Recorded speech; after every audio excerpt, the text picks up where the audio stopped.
Okay. So, couple things. First off, we're going to take a break on Bible study. This will be our last Bible study for about at least a month. We're just going to take a little break because of schedules and a few other things. So we're just going to take a break, but I will make sure everybody knows that we're starting back up again. If you are not a member here and not technically part of our communications, if you would like, you can, I wonder if I can chat that out. Hold on a second. I want to try to send something out to everybody.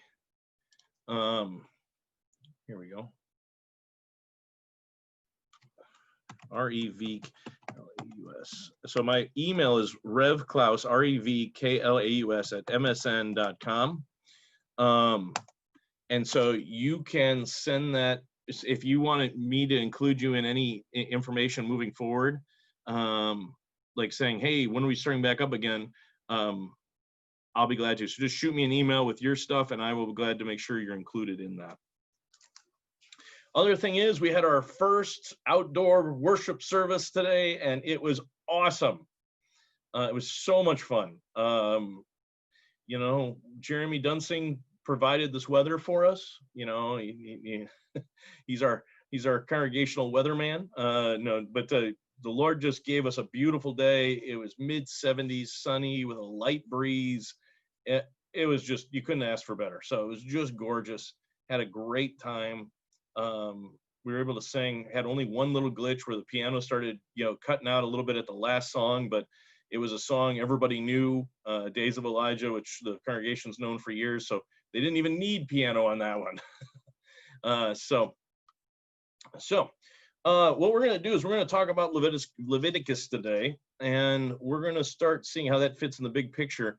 But because Leviticus is one of those books that is very difficult for people a lot of times, the Bible Project did a video that I thought was pretty good. The only thing I don't like about their video is that it doesn't, I don't think, well, actually, no, it doesn't really point to the fact that Leviticus points to Christ in this big picture.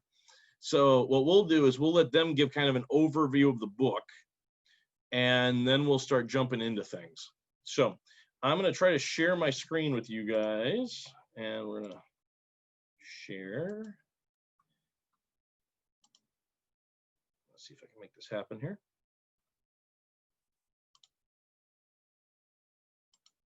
Now remember the story we know. So you should be able to hear me or hear this.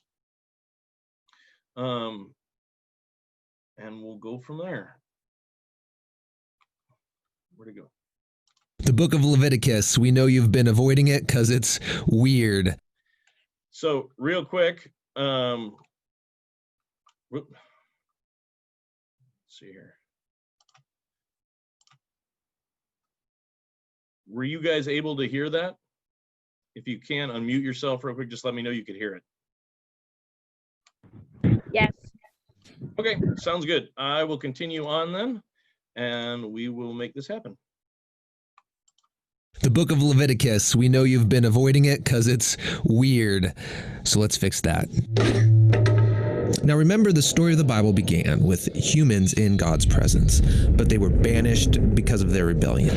However, God wants to be in relationship with us, so he chooses one family that he will use to restore the world back into his presence. And so God's presence comes to dwell in a tent right in the middle of Israel. And that's great. But it creates a problem because it's so intense that Moses can't go in, and other priests who enter inappropriately, they die.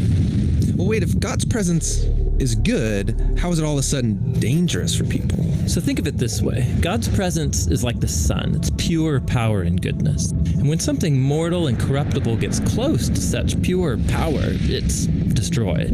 And so the word holiness is used in Leviticus to describe God's pure and powerful presence, which, like the sun, is both good and dangerous. So the point of Leviticus is to show how corrupt Israelites can live near God's goodness without being destroyed.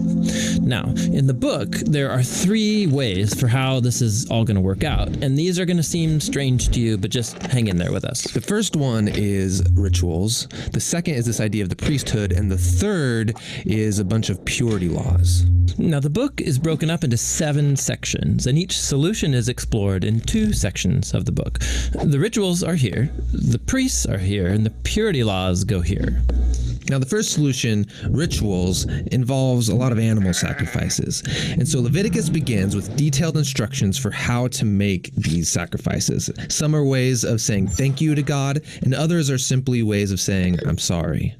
And here at the end of the book, there are some more rituals. These are about observing sacred days and festivals. They're all celebrations that retell some part of the story of how God rescued Israel and set them apart from the nations. The second solution to the holiness problem has to do with priests. You see, being directly in God's presence is really dangerous. So he appoints priests as special representatives who can go into his presence on behalf of others. So in this section, we have a story about how the priests are ordained into the priesthood. And then this other section explains the set of higher standards that the priests have to live by because they work so closely to God's presence. The third solution in the book is all about purity laws. And this is by far the hardest thing to understand. For example, in this section, we're really concerned with knowing whether you're clean or unclean. Or another way of saying that is being pure and impure. And here's what we need to know to understand this. When you're in a pure state, you can be near God's presence. When you're in an impure state, you can't.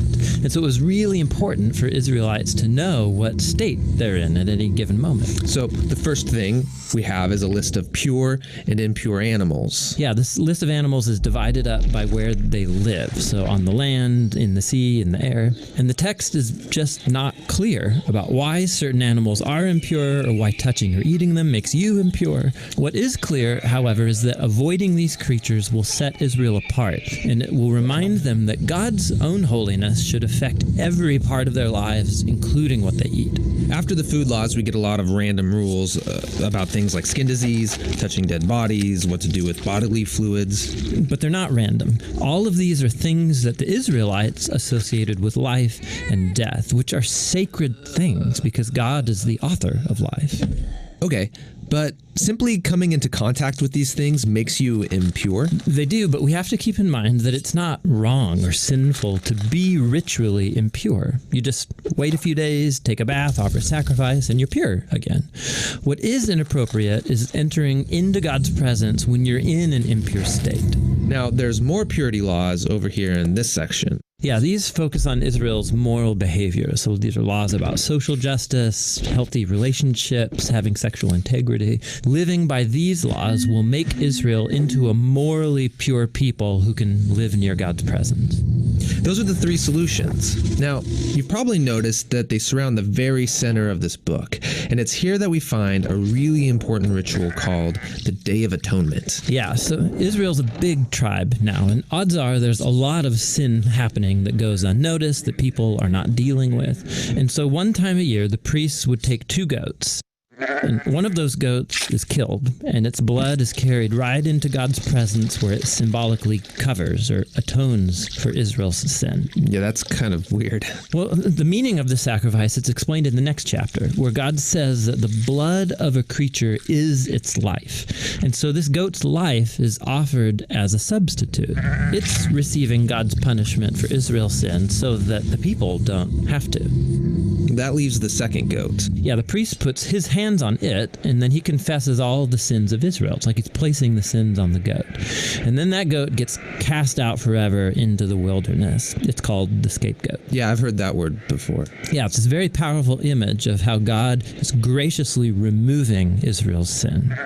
But let's be honest, sacrifices in general seem so barbaric. We have to remember that in the ancient world, sacrifices were the main way of buying favor from the gods. But the problem with it, those same gods, they're unpredictable, they're fickle, you never know if they're going to ignore you or they're going to turn on you. And so it's in this cultural setting that we see Israel's God as totally different. He does get angry about human corruption, but it is never arbitrary. And he loves people. So he provides this clear way for Israel to know with confidence that they are forgiven and that despite their corruption, they are safe to live near his presence. And so that makes the book of Leviticus actually a revolutionary statement in its day. So that's Leviticus. But Israel's still at Mount Sinai in the middle of the wilderness. They need a place to live. Yes, the land God promised to Abraham. And so the journey to that land is what the next book of the Bible is all about. Hi, this is Tim. And this is John. We believe the Bible. We don't need to hear about Tim and John. So hopefully that gave a little bit of a understanding of the book of Leviticus. And so, okay, let's see here. Spotlight. There we go. And so let's take a look. And I think the key here, one of the first things we want to talk about is the general idea of this book. As he said at the end of the video, all the cultures throughout the world understood sacrifice. If you went to America and you went to the Incas, they would be sacrificing people and cutting their hearts out. Pretty much everywhere in the world understands the idea of sacrifice. There's a big difference, though, in sacrifice everywhere else and sacrifice here in Leviticus. And the biggest difference here is in the other religions, as he put it, and I think he put it beautifully, you were sacrificing to get the favor or the attention of these other gods. You were trying to get them to go, like, here, look, I've just killed this sheep for you.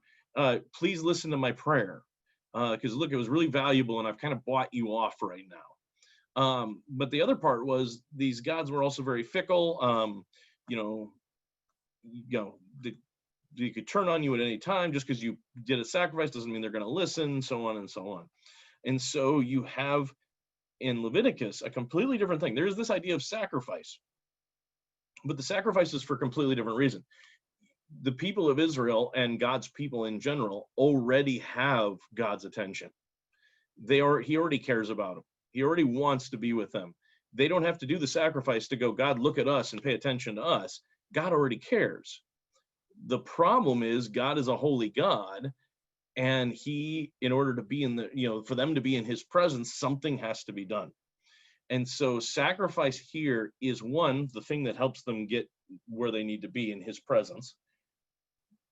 Two, it also shows the seriousness of sin. In our culture today, one of the things you'll hear over and over again is sin isn't that big of a deal.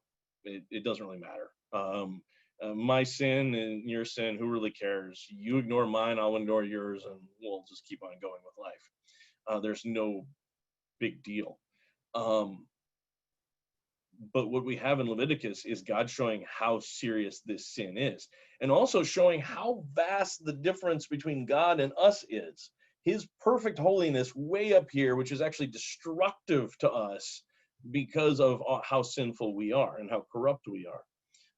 Not because God wants to destroy us, but because he's just that holy, and us being in his presence wipes us out.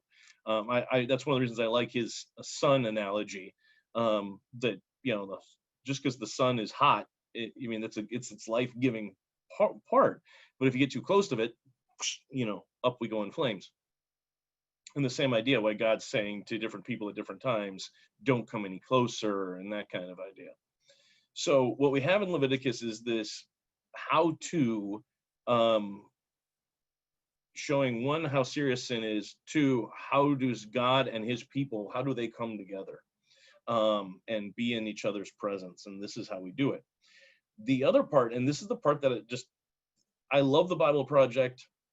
They're showing that it is all one united book, but there is a criticism in nowadays to say when Christians say all of the Bible points to Jesus, a lot of Jewish scholars get angry, and they go, "You just try to make the Old Testament part one of your big story," and they get angry about it. And that's one of the reasons that the Bible Museum has faced a lot of flack over the last couple of years, because it's showing how all of this points to Jesus in the end.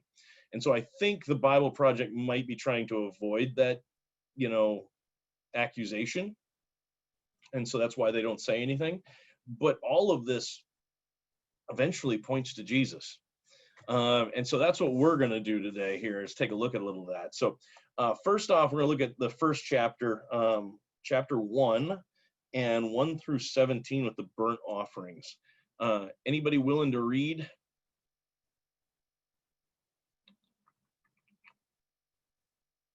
Don't have as many people today, so. Bueller. You're willing to? Yes, I am. All right, fire away. All right. That'd be the whole chapter, right? Basically 1 through 17. Yep. Okay. The Lord called to Moses and spoke to him from the tent of meeting. He said, "Speak to the Israelites and say to them, when any of you brings an offering to the Lord, bring as your offering an animal from either the herd or the flock. If the offering is a burnt offering from the herd, he is to offer a male without defect. He must present it at the entrance to the tent of meeting so that it will be acceptable to the Lord. He is to lay his hand on the head of the burnt offering, and it will be accepted on his behalf to make atonement for him. He is to slaughter the young bull before the Lord, and then Aaron's sons, the priests, shall bring the blood and sprinkle it against the altar on all sides at the entrance of the tent of the meeting. He is to skin the burnt offering and cut it into pieces. The sons of Aaron, the priest, are to put fire on the altar and arrange wood on the fire. Then Aaron's sons, the priests, shall arrange the pieces, including the head and the fat, on the burning wood that is on the altar.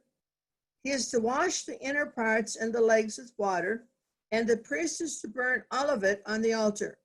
It is a burnt offering, an offering made by fire, an aroma pleasing to the Lord. If the offering is a burnt offering from the flock, from either the sheep or the goats, he is to offer a male without defect. He is to slaughter it at the north side of the altar before the Lord. And Aaron's sons, the priests, shall sprinkle its blood against the altar on all sides. He is to cut it into pieces, and the priest shall arrange them, including the head and the fat, on the burning wood that is on the altar. He is to wash the inner parts and the legs with water, and the priest is to bring all of it and burn it on the altar. It is a burnt offering, an offering made by fire, an aroma pleasing to the Lord. If the offering to the Lord is a burnt offering of birds, he is to offer a dove or a young pigeon. The priest shall bring it to the altar, wring off the head, and burn it on the altar. Its blood shall be drained out on the side of the altar. He is to remove the crop with its contents and throw it on the east side of the altar where the ashes are. He shall tear it open by the wings, not severing it completely, and then the priest shall burn it on the wood that is on the fire on the altar. It is a burnt offering, an offering made by fire, an aroma pleasing to the Lord.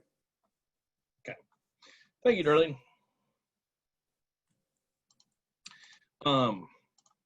So right off the bat, we start getting, there's a few things about sacrifice here that it starts to bring forward. Now, you're going to see a lot of things that are very similar to the Passover. For instance, firstborn male kind of stuff. Doesn't always say firstborn. I believe it just says it's supposed to be a male, young bull, and that kind of thing. But in other words, young male animal without defect. And so the idea being, one, that this is a perfect sacrifice. And the idea being, this is a couple things. One, it's pointing to Jesus, who is that perfect sacrifice. He is not, he is without sin. He is perfect, and he takes our place. And that is the idea here, because he says, you'll lay your hand. If you look at chapter 1, verse 4, he is to lay his hand on the head of the burnt offering, and it will be accepted on his behalf to make atonement for him. And so the idea is, you take this perfect animal and you put your hand on this animal. You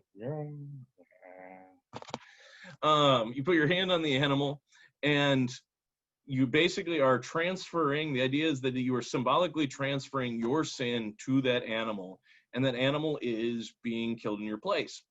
And so a couple of things happen here. One, God's creating this system of substitution. Someone taking the place, or something taking the place of another thing, which, you can see where that's going. He also creates this idea that sin is serious. It takes life. Sin brings death. And so sin is not a throwaway little thing to not care about. Sin is a very serious thing that brings death, and death is the only thing that will pay the ultimate price for sin. And the other part of it being not just a perfect animal, just being a male that, would have been seen as valuable. It would have also been a perfect one. So you can't just go, well, that lamb over there is kind of limping a little weird. I don't think it's going to last very long. So we'll give that one to the Lord. And so the idea is that you're taking something valuable and using it as a sacrifice to show the sacrifice, or, the seriousness of your repentance. And that, this is showing the seriousness of the sin. And so from the very beginning of Leviticus, we've got this thing that starts to point forward to the idea that God has put in place a substitution system. And all of this starts to point forward to Jesus.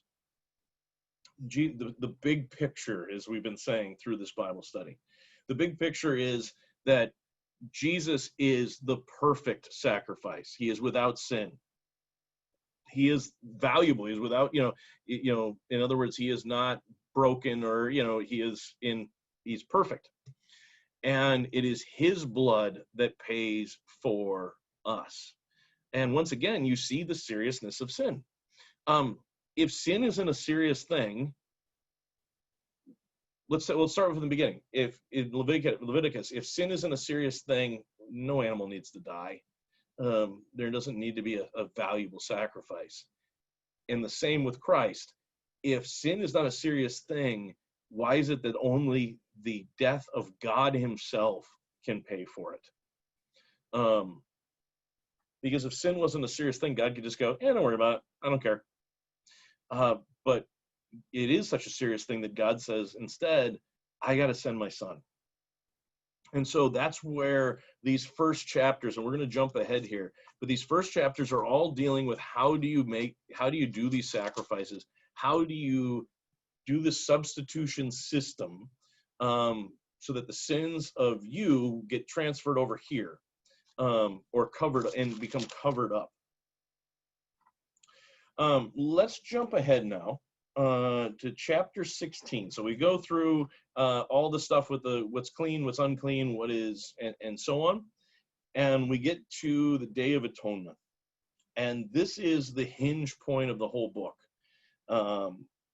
And if we were studying Leviticus, we would have gone through chapters 1 through 15.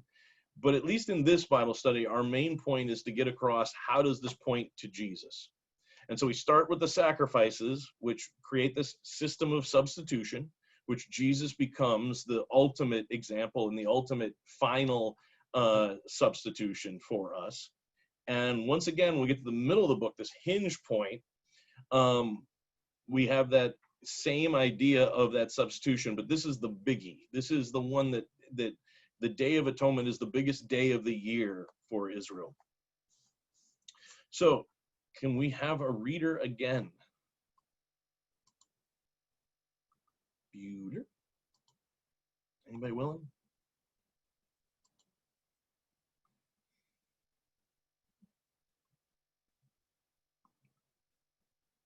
Lois, did you guys want to do it before? Oh. There, can you hear me? Yep. Okay. Were you trying to tell us you wanted to read? Before, yeah. Can you do this one too, though? Okay. 1 through 22? Chapter 22? No, chapter 16, 1 16. Through... Start at 22? Yes, ma'am. Till where? 1 to 22. Sorry, 1 to 22. 1 to 22. Yeah, I apologize. The Lord spoke to Moses after the death of the 2 sons of Aaron who died when they approached the Lord. The Lord said to Moses, "Tell your brother Aaron not to come whenever he chooses into the most holy place behind the curtain in front of the atonement cover on the ark. or else he will die, because I appear in the cloud over the atonement cover. This is how Aaron is to enter the sanctuary area, with a young bull for a sin offering and a ram for a burnt offering. He is to put on the sacred linen tunic with linen undergarments next to his body. He is to tie the linen sash around him and put on the linen turban. These are sacred garments. So he, excuse me. So he must bathe himself with water before he puts them on. From the Israelite community, he is to take 2 male goats for a sin offering and a ram for a burnt offering. Aaron is to offer the bull for his own sin, offering to make atonement for himself and his household. Then he is to take the 2 goats and present them before the Lord at the entrance to the tent of the meeting. He is to cast lots for the 2 goats, 1 lot for the Lord and the other for the scapegoat. Aaron shall bring the goat whose lot falls to the Lord and sacrifice it for a sin offering. But the goat chosen by Lot as the scapegoat shall be presented alive before the Lord to be used for making atonement by sending it into the desert as a scapegoat. Aaron shall bring the bull for his own sin offering to make atonement for himself and his household, and he is to slaughter the bull for his own sin suffering. He is to take a censer full of burning coals from the altar before the Lord and 2 handfuls of finely ground fragrant incense and take them behind the curtain. He is to put the incense on the fire before the Lord, and the smoke of the incense will conceal the atonement cover above the testimony, so that he will not die.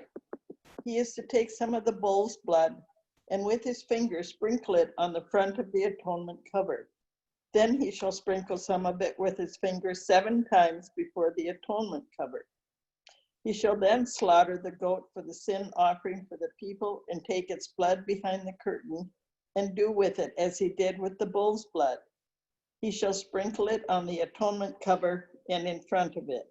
In this way he will make atonement for the most holy place because of the uncleanness and rebellion of the Israelites, whatever their sins have been. He is to do the same for the tent of meeting, which is among them in the midst of their uncleanness. No one is to be in the tent of meeting from the time Aaron goes in to make atonement in the most holy place until he comes out, having made atonement for himself, his household, and the whole community of Israel. Then he shall come out to the altar that is before the Lord and make atonement for it. He shall take some of the bull's blood and some of the goat's blood and put it on all the horns of the altar.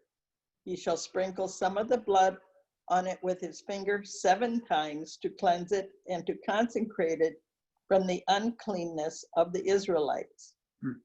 When Aaron had finished making atonement for the most holy place, the tent of meeting and the altar, he shall bring forward the live goat. He is to lay both hands on the head of the live goat and confess over it all the wickedness and rebellion of the Israelites, all their sins, and put them on the goat's head. He shall send the goat away into the desert in the care of a man appointed for the task. The goat will carry on itself all their sins to a solitary place, and the man shall release it in the desert. Okay, thank you. Mhm.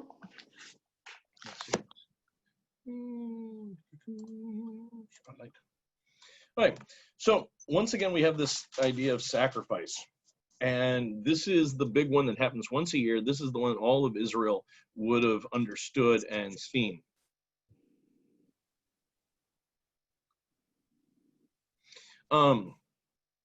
And so Tony and Sherry, I'll try to answer yours in just a second.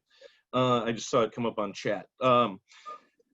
The Day of Atonement. So here we have, once again, perfect goats. And so you have 2 things going on. One, you have the lamb that is sacrificed for the people. Aaron first has to sacrifice his own bull for his sins and the sins of his family so that he can come into the presence of God. And then you have him making a sacrifice of the sheep. for the people to sacrifice as a sin offering for them for all that they have done. And then they have, because the people do not see this, they know it's happening, but they can't see it. And that's one of the things that this is a sacramental thing.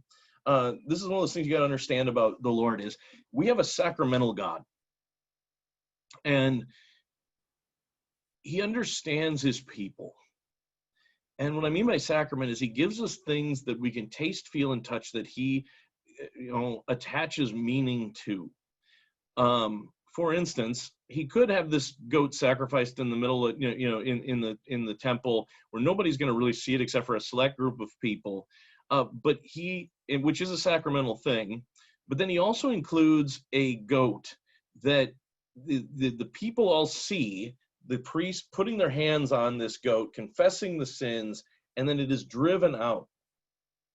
And we have some accounts that, and I don't think this is a scriptural account, I think this is an outside of scriptural account, maybe the Talmud or something like that, where the people would throw rocks at this thing to drive it out.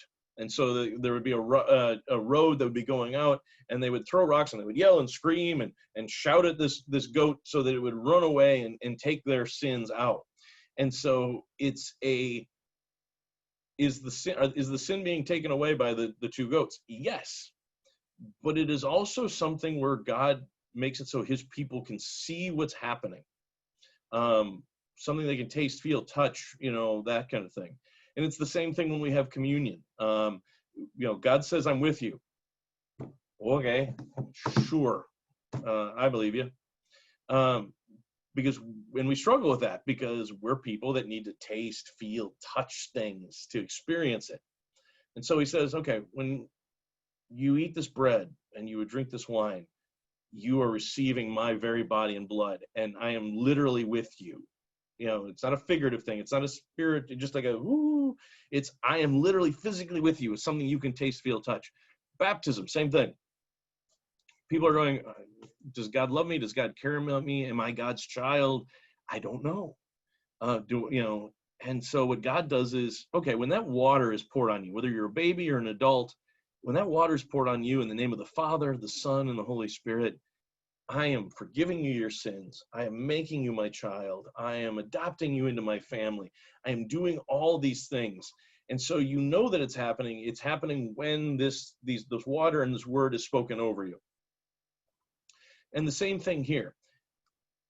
Israel needs to know that they are forgiven. There's a sacrifice that is going to be happening in a place where very few people are going to be able to see it. Aaron could come out and go, yep, I did it. And everybody's like, okay, great, fantastic. Is it still need to happen? Yes. But then God gives this other goat that he, lays his hands on and everybody can see it. And then this goat is driven out, and, and both of these goats are are pointing to this Messiah that is ultimately going to come and be the ultimate sacrifice. And so we have a sacrament in which is pointing to Jesus. Jesus is that perfect lamb that is sacrificed for their sins. He is also the one that has all of their sins piled on him, and he takes them away. And so once again, this Leviticus is looking forward to the ultimate big picture salvation of Jesus. So Tony and Sherry asked the question, where is Moses when he receives the Levitical law from God? Is he inside or outside the tabernacle? I believe at this point he is outside of the tabernacle because I'm thinking that because I believe he can't even enter at this point. Yeah, because the very first line, the Lord called to Moses and spoke to him from the tent of meeting. So in other words, he's outside that tent because of Israel's sin. It's becoming so bad that even Moses can't come into the presence of God anymore. And so he speaks to Moses. Moses on the outside of the tent, and God speaks to him and gives him these Levitical laws. So we're going to stop there real quick, and I'm going to ask any questions of what we've talked about. I know I've gotten some questions on the sacrifice of children and turning to mediums, so we'll definitely hit chapter 20. But any questions of what we talked about so far? Just unmute yourself and throw it out there, or you can throw it in the chat.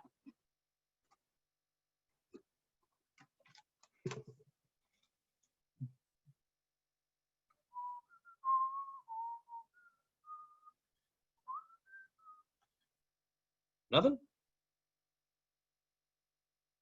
Okay. You're making my life easy today. So, all right. So what God does is he creates some laws on all these different things of what people are to do and not do. Couple things. In our society today, we love to pick on that the Levitical laws were, there's a lot of death penalty stuff. And they'll say, see, there was death penalty for homosexuality or homosexual acts and that kind of thing. And there was. But there's also death penalty for 101 other things. It wasn't like God was going, yeah, this one sexual act we're going to pick on. It was a overarching issue that God covers. And part of the reason for this death penalty is God is taking sin very seriously. And he wants people to know it. And so, one, there's this issue that God's taking sin very seriously. Two, he's saying, I want you to be different than the rest of these places. You are my people, and you are going to live according to the way I had planned as my people should live, not just the way everybody else does. So you have these things where sexual relations between mothers and sons and fathers and daughters and stuff like that, this is bad because that's what the pagans do. Pagans do that. You're not going to do that. Homosexuality was considered a regular practice in the temples. He's like, this is not what I had planned. I had husband and wife. This is where I want you guys to go. And all these different things are God saying you are going to be separate. The world is over here. I want you over here. And you're going to live your life by what you eat, by how you act, how your sexual purity, and all these different things. I want you to be separate from the rest of the world.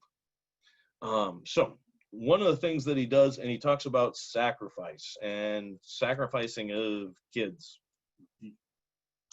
So we're going to look at that. Chapter 20. Specifically, and this one's short enough, I'll just read it. It's chapter 20, 1 through 9.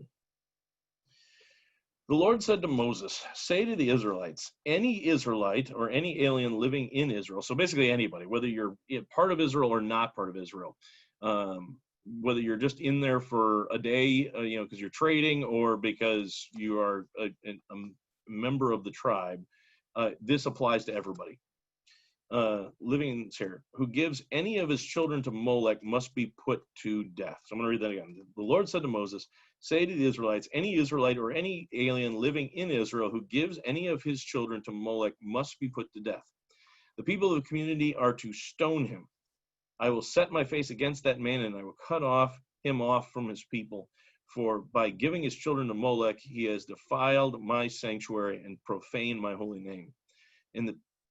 If the people of the community close their eyes when that man gives one of his children to Molech, and they fail to put him to death, I will set my face against that man and his family, and I will cut off from the people both him and all who follow him in prostituting themselves to Molech.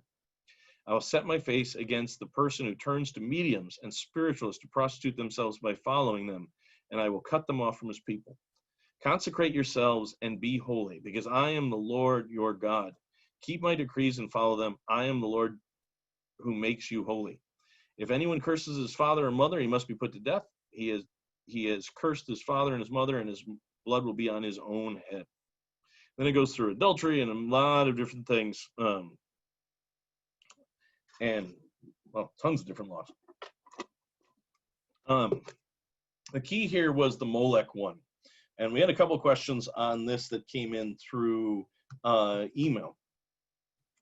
Part of what they're talking about here is most likely child sacrifice. Now, there is some argument that says it wasn't child sacrifice. It was just horribly burning your children to Molech, the god of Molech. Baal worship had a lot of these same kind of things. Some people actually think they're kind of the same god. But the idea would be, depending on where you're at, most of the time there was a big statue that had these gates or doors running down the front of it. And according to your sacrifice, you would put in whatever it is. You want to put in some fruit, you throw it in this gate, you put it in this gate. Well, the ultimate sacrifice was your kid. And so it would have arms up like this. And there's a couple different stories. They say some would say that the fire inside would heat up the hands. And so you would put the baby in the hands and it would scar the baby or, burn the baby very badly. Or, and there's other versions where you put it in the hands and the baby rolls into the fire pit from there. And so you can see where this is considered really, really horrible. This isn't just, okay, you have worshiped another God that you're not supposed to worship. This is, you are taking this gift of life that God has given you and sacrificed it to another God. And so this is where this extra special, like, this is like one of the worst things you can do kind of thing, because you're taking something God gave you, because God is the only author of life, and you are taking this wonderful gift and you are throwing it away, and you are throwing it away to a God that is evil. So child sacrifice, some will say it didn't happen. There is more and more evidence coming out nowadays that they're finding these child cemeteries and these just piles of bones of children, to say that, yeah, it did happen to Molech and to Baal worship. Both seem to have had it as an aspect. Because think about it, if you're worshiping this other deity, what is the most valuable thing you could possibly sacrifice to them? Your kid. Because one, children are a blessing, but two, they're going to help you with the harvest, and they're going to help you farm, and they're going to help you do all these things. You are sacrificing a very important part of not just life, but of your well-being. And so, and this is also one of the reasons, this was a good question that was brought up. Apparently, part of Molech worship was drinking blood as well. And so that's where you get a lot of these throughout the text, which you didn't read unless you kind of went on in. It says when you sacrifice the animal or when you eat the animal, you're supposed to drain of it all its blood, and you're not to drink that. You're not to eat it. You're just supposed to, eat the animal, but the blood is to be the thing of life. That is the thing that you are to sacrifice to the Lord. You're sacrificing the animal and you're spreading its blood on the altar. You're not eating it. You're not drinking it, any of that. And so where you see this complete and total push against Molech is Molech is the exact opposite of God. From God, children are a blessing most of the time. My son's 20 now, so I can kind of say, yes, children are a blessing because now he's awesome and I love having him around. But children are a blessing, and, so we thank the Lord for them. In Molech, children are a sacrifice. In Leviticus, blood is this thing that reminds us this is life, and this is how serious sin is, and this is the sacrificing of the blood is going to be showing God's, bringing his people back from sin and forgiving them. In Molech, it's more of it's a perversion of that, and so that's where you have the don't drink blood. Don't, these different things, because the blood is the sacred thing that we are using in this sacrifice. And Molech and Baal and all these other gods have the exact opposite. And to be honest, that's one of the reasons, a lot of these different things, when we go through these sexual relation things, temple prostitution, heterosexual and homosexual, is a very common thing that would happen. And so when God is putting these rules saying, this is how my people will live, this is how they will live sexually, he's drawing a line between these are my people and this is the rest of the world. And so, this is where this all points to his people being special and his people being redeemed by him. So, questions on Molech or any of the other gods and things that we talked about? We didn't get to, I'll still talk about the mediums yet.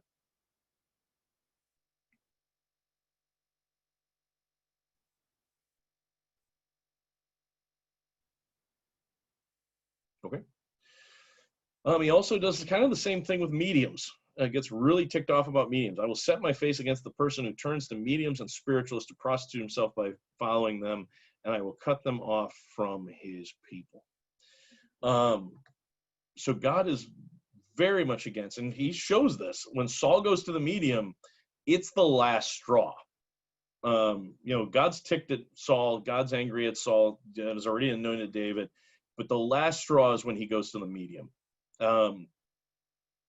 God is very much against the medium, because he's basically, what you're doing is you are putting your trust in the dead. You're putting your trust in places that it shouldn't be. And you're basically trying to control everything by yourself. You want to know the unknown, the thing that is hidden from you. The stuff that you cannot know and only God should know, and God does know. You are trying to find out. Instead of putting your trust in the God that does know everything, you're trying to take his place by trying to find out the information only he knows. And so basically, by going to the medium, you are trying to supplant God and take his place. And so that's why he's very much against it. One of the questions that got sent, though, is, okay, so for us,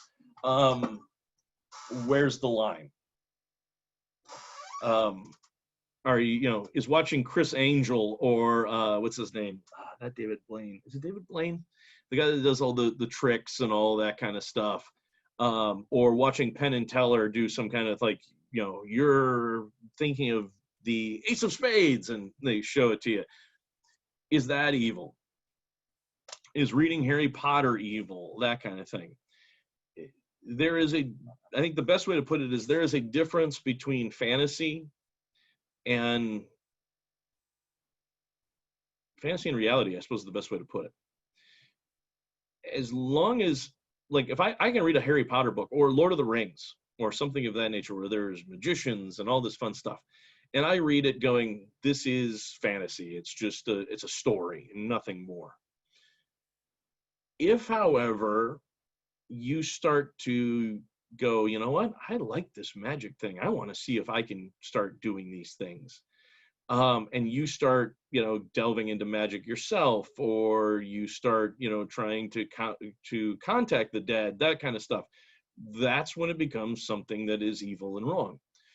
That's where this would actually fit very well in the Long Island medium and some other of those people that are out there, saying, that they contact the dead and talk to the dead. Whether the Long Island medium is real or not, it doesn't matter. That is one place we have been forbidden to go. We are not to contact the dead. Now, that being said, just because if you have an experience doesn't mean, I'm gonna give an experience of a relative of mine. I will not say who it is. Their grandfather passed away. Very strong relationship with their grandfather. And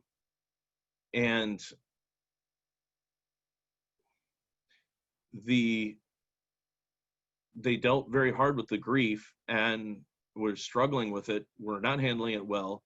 And that person woke up one morning and they came into breakfast and everybody's like, why are you suddenly okay? Grandpa talked to me last night. He said to stop crying. He's with Jesus, and one day we'll see each other again. That individual is not trying to, now some people would say it was the figment of their imagination. Some would say maybe the Lord gave that person a gift that way or something. I don't know. I don't try to explain it. But that individual wasn't trying to contact the dead. They weren't looking to contact the dead. They weren't going to a medium. They weren't going, it just happened. So I say that because I do know of other people that have had that kind of experience, and they read this and they go, am I cut off from God because this person was in my dream or whatever it was? I'm like, no. Now, if you attempt to do it yourself, and that, then we have an issue. John here threw up on the chat that the difference is entertainment, and I would say to a certain extent, yeah, as long as your entertainment is not becoming real, I suppose is the way to put it. As long as, like I said, I'm reading a story about Merlin, I'm not sitting there thinking that, oh yeah, and maybe I should go out and try to do the same things Merlin's doing. Maybe I should raise the dead, that kind of thing. Or how could I possibly do that? that's where the difference comes in, I think. So if somebody likes reading some of these things. Now, here's the thing. I will say this. Sometimes for some individuals, it can be a slippery slope. For some, it can be a very slippery slope. I've known of people that have gone from enjoying something about Harry Potter, and then they actually did get into witchcraft. So that is something that we as Christians need to be very cognizant of and warn people of, because it is dangerous. It is deadly to your soul. So no turning children, so don't sacrifice your kids no matter how much you want to. So just remember that. No child sacrifice. Was there any others, because we're running out of time here, was there any other, the other readings that you guys really wanted to hit?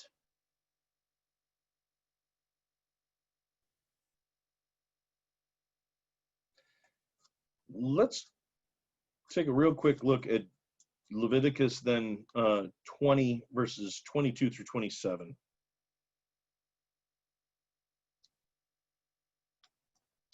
So he just goes through all these things, especially on sexual relations. And he says this in verse 22. Keep all my decrees and laws and follow them, so that the land where I am bringing you to live may not vomit you out. Blech. You must not live according to the customs of the nations I am going to drive out before you. Because they did all these things, I abhor them. So this child sacrifice, they've been doing it. I'm driving them out of the land because they sacrifice children. And they do all these other horrible things. So I'm driving them out because of it, and that's why I want you to be the exact opposite. You must, 23. You must not live according to the custom of the nations I am going to drive out before you. Because they did all these things, I abhor them. But I said to you, you will possess their land. I will give it to you as an inheritance, a land flowing with milk and honey. I am the Lord your God, who has set you apart from the nations. You must therefore make a distinction between clean and unclean animals, between clean and unclean birds. Do not defile yourselves by any animal or bird or anything that moves along the ground, which I have set apart as unclean for you. You are to be holy to me, because I, the Lord, am holy, and I have set you apart from the nations to be my own. A man or a woman who is a medium or spiritualist must be put to death. You are to stone them; their blood will be on their own heads. So they would go to the nation that they're the Holy Land where they're taking them. They would talk to mediums. They would try to take the place of God and control their own destiny, and so on and so on. They would sacrifice children. They would practice temple prostitution, heterosexual and homosexual. In other words, but either way, adultery nonetheless, no matter how you look at it. And all these things that God says, this is abhorrent to me. This is not the way I have created us to live. But you are my people. I have chosen you. And so therefore, you are going to be different. And so when we see this in the big picture, we see as God has created us as his people. He has, through his son, had the Day of Atonement for us, a permanent Day of Atonement. And he has called us to be his own. He has said, I have forgiven you. And what he has also said, though, is that being my people, you are to be different. You're not to live the way the rest of them do. And you are to be a nation of love and of holiness in the midst of a world that is nasty and disgusting. And so the big picture here is that all of these sacrifices are pointing to the one sacrifice, and that is Jesus. And that one sacrifice is for us once and for all. We don't have to do it anymore because Jesus has done it for us. He was the scapegoat and he was the sacrificial goat. He was the burnt offering for us. And now we are free. And we are free to live as God's people. And so that's, and even when we call people out of their sin, we do it because of love. And that's the whole point of this, is these are not rules to nail people. These are rules to say, this is how God's people are to live. And when you fail, here's God's forgiveness. In the same way, God says, I forgive you. You are my people. This is how you are to live. And when you fail, bring it back to the cross where you will be forgiven. So that's what we as Christians do. We're coming back to that wonderful day of atonement in the cross. And we live as God has called us, the best of our ability. And when we fail, we go right back to him for that forgiveness. Well, I think we're going to end there. I want to say thank you guys. It's been fun. And so I pray that you guys have a wonderful few weeks of summer where you don't have to deal with me. And so I will be sending something out to everybody, sometime soon, saying the next day that we're going to get together, and the next day we'll have Bible study. And like I said, if you are not on our church network or anything like that, send an email to my Rev Klaus at MSN, and I'll make sure we send something out to you. It's going to be other places too. It'll be on Facebook and on the website and that kind of stuff. But just in case, that way you're all ready to roll. So I'm gonna cancel Spotlight and put everybody else up. There we go. Thank you, everybody. Appreciate you guys. You've made it fun. So I've got everybody muted. So Thank you. I'm going to turn off now. We're going through Des Moines. You guys drive safe. Yeah, we're in Urbandale right now. God bless, guys. Safe travel. Thank Bye. you. God bless everybody else, and I will see you soon.